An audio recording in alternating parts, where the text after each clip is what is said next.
Madame, mademoiselle, monsieur, bonjour.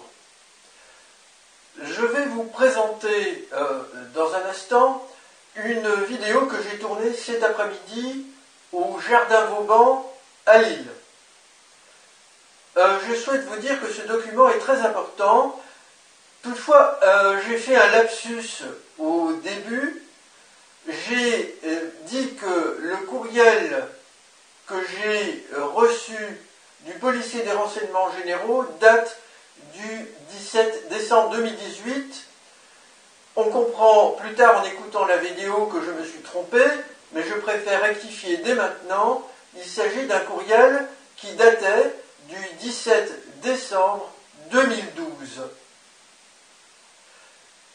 Je souhaite vous dire, en complément d'information, que en 2016, un crop circle extraterrestre a été signalé à Reigate Hill, près de Londres, au Royaume-Uni, durant l'été, dans un champ de céréales, qui représente, selon moi, Jésus Oméga, dont je parle dans ma réponse aux policiers des renseignements généraux fin 2012.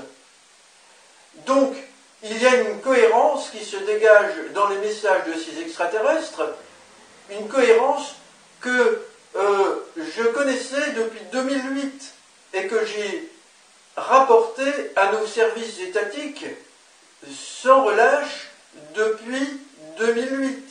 Et cette cohérence, c'est un dévoilement progressif de l'information, et donc nous apprenons à Reigate Hill en 2016 que Jésus Oméga est un être gris. Les êtres gris sont connus depuis longtemps. Alors je ne vais pas insister ici dessus. Vous trouverez de la documentation dans mon blog Opposition et lutte contre les présences intrusives extraterrestres sur Centerblog, mon blog OLCPIE.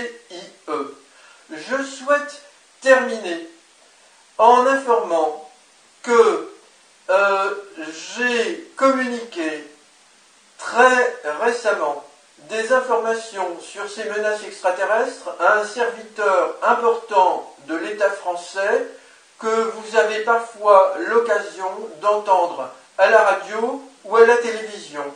Je ne souhaite pas préciser le nom de cette personne pour qu'elle soit tranquille et que je sois tranquille, moi également, pour le moment. Je souhaite dire que ce n'est ni le président de la République, ni un membre du gouvernement, ni un membre de l'Assemblée nationale ou du Sénat.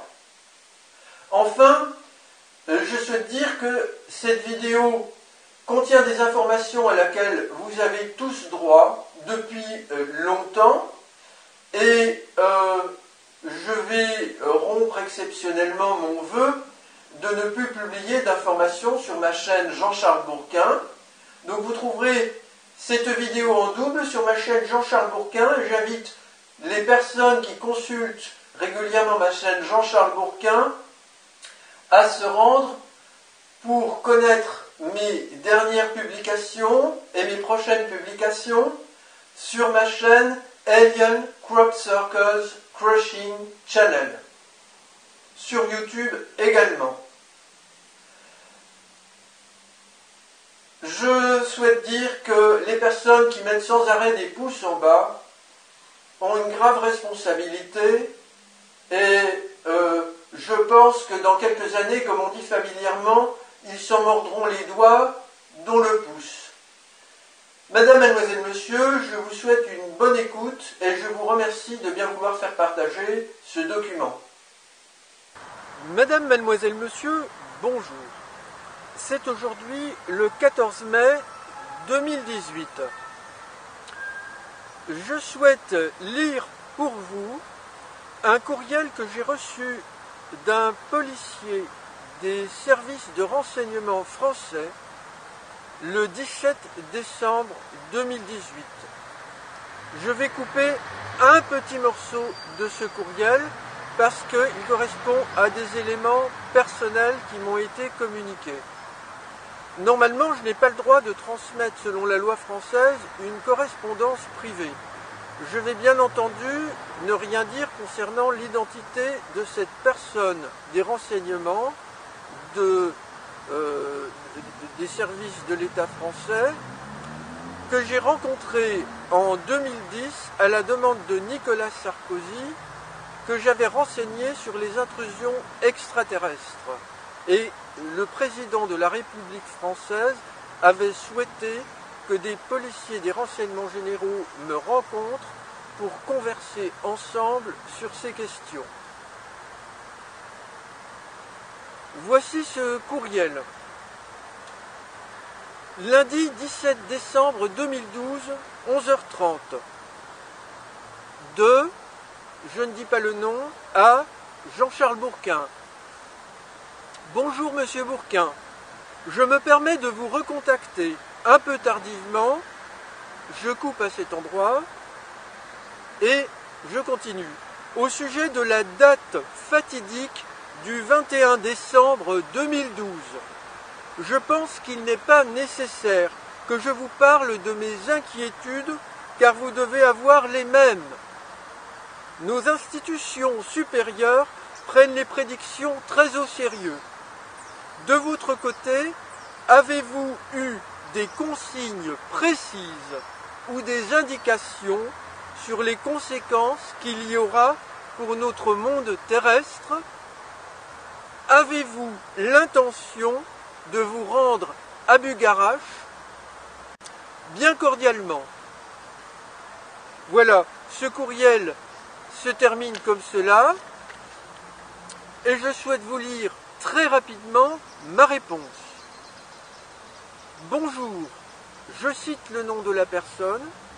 Je suis heureux d'avoir de vos nouvelles. Ici, je coupe. Je poursuis. Je suis toujours ouvert pour communiquer avec vous sur des questions sensibles de sécurité intérieure et de défense. Je souhaite répondre en détail à votre message. Premièrement, vous écrivez la date fatidique du 21 décembre. Certaines personnes parlent du 21 décembre 2012 comme d'une date fatidique. C'est ce qu'elles pensent ou ce qu'elles croient. Dans l'absolu, cette date est-elle fatidique? Personnellement, je ne le pense pas. Deuxièmement, ne connaissant pas vos inquiétudes au sujet de cette date, je ne puis vous dire sincèrement si j'ai les mêmes que vous. Troisièmement, si vos institutions prennent les choses très au sérieux au sujet du caractère fatidique du 21 décembre 2012, c'est qu'elles n'ont pas assez pris de recul, notamment sur ce dont je les informe depuis 2008 après être sorti du piège, à savoir que des extraterrestres malveillants, rassemblés autour d'un chef Jésus Oméga, dont l'âme a été celle de Jésus, tentent de nous avoir avec le moins de violence possible, c'est-à-dire en nous possédant psychiquement. Il est établi que ces extraterrestres cherchent à provoquer en notre groupe humain la croyance que l'apocalypse de la Bible est en train ou va se réaliser.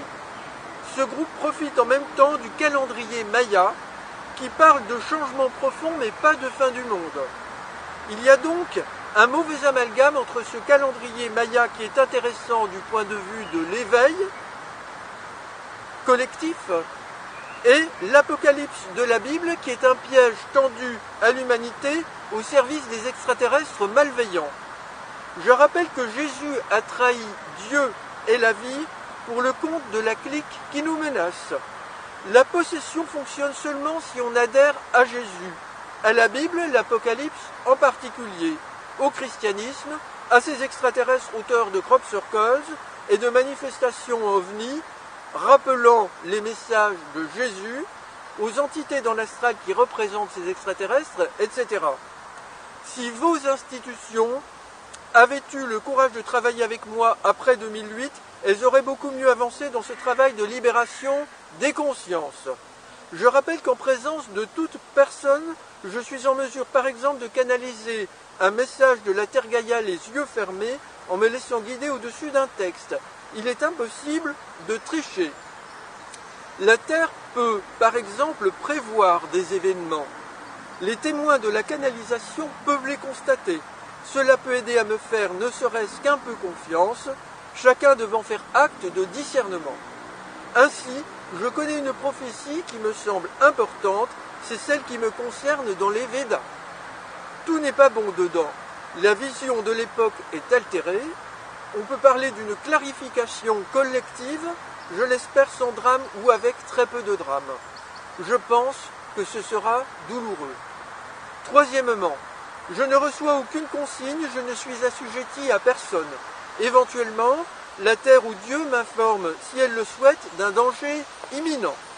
Je n'ai rien reçu comme message dans ce sens, et je ne pose pas la question car je suis censé comprendre et ressentir ce qui se passe. Ce que je puis affirmer, c'est qu'il y a une potentialité pour que la clique de Jésus Oméga fasse quelque chose qui signalerait sa présence en abusant de la crédulité des spectateurs à propos de Jésus. Ce serait très risqué de la part de cette clique qui n'a pas suffisamment réussi à se faire connaître médiatiquement. De plus, ils sont un peu bloqués car j'ai énormément communiqué, si bien que dès que des signes indubitables de leur présence sont communiqués au plus grand nombre, il est probable que mon dossier sera reconsidéré par des médias qui jusque-là s'en méfiaient. Il est essentiel aussi de garder à l'esprit qu'un groupe opposé à Jésus Oméga et sa clique est relayé par moi pour faire connaître son existence. Ce groupe a communiqué récemment avec moi en octobre-novembre au volcan Popocatépetl. Je donne le lien ici, alerte invasion extraterrestre 7. Quatrièmement, je n'irai pas à Bugarache, j'aurais aimé m'y rendre pour informer. J'espère avoir répondu de façon claire et satisfaisante. Chaleureuse salutation, Jean-Charles Bourquin, Vishnu Kalki, le 10e Lila Avatara. Et là se termine ma lettre que je publierai, elle, dans le dossier de la vidéo, mais je ne recopierai pas le courriel de l'agent des renseignements que je viens de vous lire.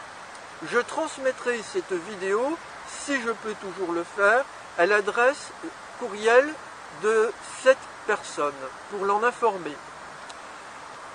Il est très rare d'avoir des informations sur ce que pensent des personnes de nos services des renseignements généraux au sujet d'événements qui concernent notre sécurité collective. Ce document que je viens de tourner pour vous est extrêmement important. Je prends un risque mesuré.